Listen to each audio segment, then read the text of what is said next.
Welcome to this explainer. Today, we're diving straight into decoding Lord Shiva, the cosmic transformer, and his sacred iconography. Right off the bat, I want you to picture a really beautiful visual paradox. Why on earth would the Lord of Destruction wear the gentle, cooling crescent moon as a crown? I mean, when we hear destruction, our brains immediately go to, chaos, fire, total devastation. Yet, this specific imagery completely challenges all of those assumptions. So keep that little mystery in the back of your mind as we journey together to decode this ancient visual language. We're going to explore Shiva's cosmic role as a transformer, his deep connection to the sacred peaks of the Himalayas, and, most importantly, some profound wisdom that you can actually use in your everyday life. To truly understand Shiva, we kind of have to look at where he lives. In Kashmiri Shaivism, there's this brilliant idea that the landscape itself is a direct manifestation of the divine. So those towering, massive mountains and freezing rivers, they aren't just a pretty background. They're a living, breathing translation of deep spiritual philosophy, mirroring the universe as the ultimate expression of universal consciousness. Literally, the outside physical world is reflecting the inside mind. Part 1. The Cosmic Transformer. The Paradox of Shiva. Okay, so to really wrap our heads around Shiva's role, we absolutely have to embrace some pretty profound contradictions. On one hand, he's the ultimate ascetic yogi, right? Meditating in freezing caves, literally hanging out in cremation grounds covered in ashes. But, at the exact same time, he is the passionate householder. He's deeply devoted to the goddess Parvati, and he's even known as Shambho, which literally translates to the source of ultimate happiness. So how does one figure embody both death and this immense, overwhelming joy? Well, it's actually a deliberate, incredibly ancient teaching tool, and it's completely designed to break down our rigid, black-and-white, dualistic way of thinking. This paradox is probably clearest when we look at his title as the Destroyer, within the Hindu trinity, the Trimurti. But here's the thing. Shiva doesn't just arbitrarily smash planets for fun. He is the magnificent agent of constructive destruction.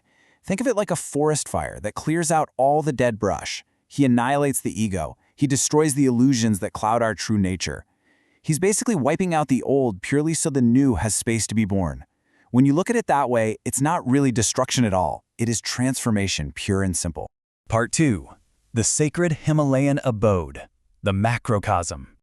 Let's shift gears from that huge cosmic scale down to Earth for a second, specifically to Mount Kailash in the Trans-Himalayas. Now, what is absolutely wild to discover is that this single physical peak serves as the undisputed spiritual center for 4 totally distinct ancient faiths. For Hindus, it's Shiva's eternal meditative abode. For Tibetan Buddhists, it's the home of the powerful, wrathful deity Demchok. In Jainism, it's known as Ashtapad, where their first Tirthanthara actually achieves spiritual liberation. And in the Bone religion, it's the revered seat of the sky goddess. The sheer amount of spiritual gravity concentrated in this one single location on Earth is practically unmatched anywhere else. And honestly, this perfectly illustrates the point we made earlier. Geography mirrors philosophy. Just picture that completely untouched, silent, blindingly white snow up at those peaks. It perfectly reflects the absolute purity and utter stillness of Shiva's meditating mind. The mountain literally is the meditation. Part 3. Decoding divine iconography. The anatomy of the divine. Now let's zoom in on Shiva himself, starting right at the very top. The mythology of the river Ganga is just so epic. The story goes that this celestial river was descending from the heavens with such violent, uncontrollable force that she threatened to literally shatter the earth upon impact. No way we could survive that, right? So to save the world, Shiva steps in. He catches this raging torrent directly in his thick, matted Himalayan locks. His hair acts as this massive divine filter, breaking that catastrophic fall, and then he gently releases the waters as a purifying flow to the plains below. It's just a beautiful, profound metaphor for how spiritual awakening actually happens. But you might be wondering, why does the river flow from his head and not his heart? Well, the heart is our symbolic center of love and devotion. But the head? That is the source of pure wisdom. The Ganga represents this liberating cosmic knowledge. And think about it, if absolute, ultimate truth hit us all at once, it would completely shatter our unprepared minds. So Shiva, acting like the ultimate spiritual guide, filters that immense, overwhelming knowledge. He lets it flow gradually so we can safely absorb it.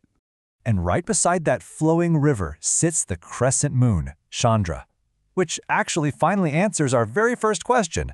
Why the moon? Because it represents the human mind.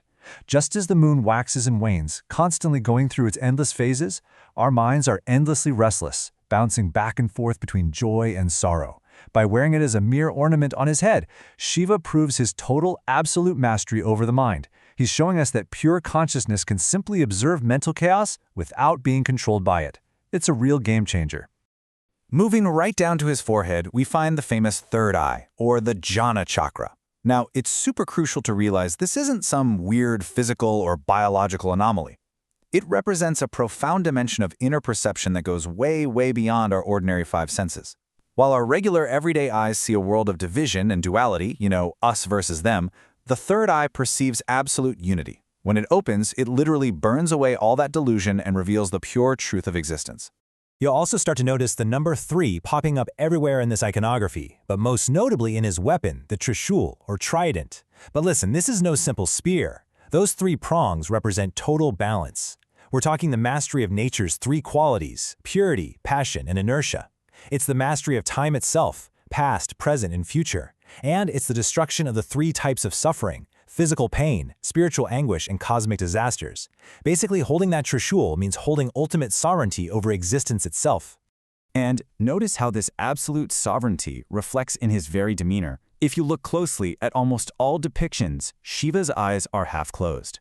Think about it. Fully closed would mean he's completely oblivious to the outside world, lost only in the self. Wide open would mean he's entirely distracted by all the worldly drama around him. Half-closed eyes represent this perfect equilibrium. He is engaging with the outside world mindfully while staying profoundly anchored in deep inner wisdom. Part 4. Awakening your inner Shiva. From myth to mindfulness. So, what does this all actually mean for us?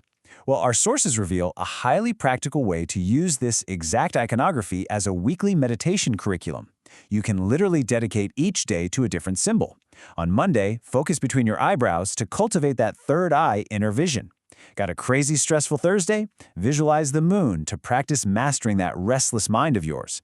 On Friday, visualize the snake around his neck, facing toxicity and fear head-on without letting it poison you. These aren't just old stories. These ancient symbols map perfectly onto our modern daily challenges. And speaking of daily challenges, part of that is dealing with our own massive egos. Shiva wears animal skins, specifically a tiger skin and an elephant hide. The tiger represents the fierce, leaping, unpredictable nature of worldly desire, while that massive elephant represents heavy, stubborn pride. By wearing their discarded skins, he visually conquers both of them. It's a constant reminder for us to shed our own thick skins of ego and material attachment. Finally, we look at the sacred ash, the vibhuti, smeared all across his body. Gathered straight from the cremation grounds, it is the starkest, most humbling visual reminder possible. It tells us that emperors and beggars, mansions and huts, beauty and ugliness, eventually every single material form in this universe dissolves into the exact same ash.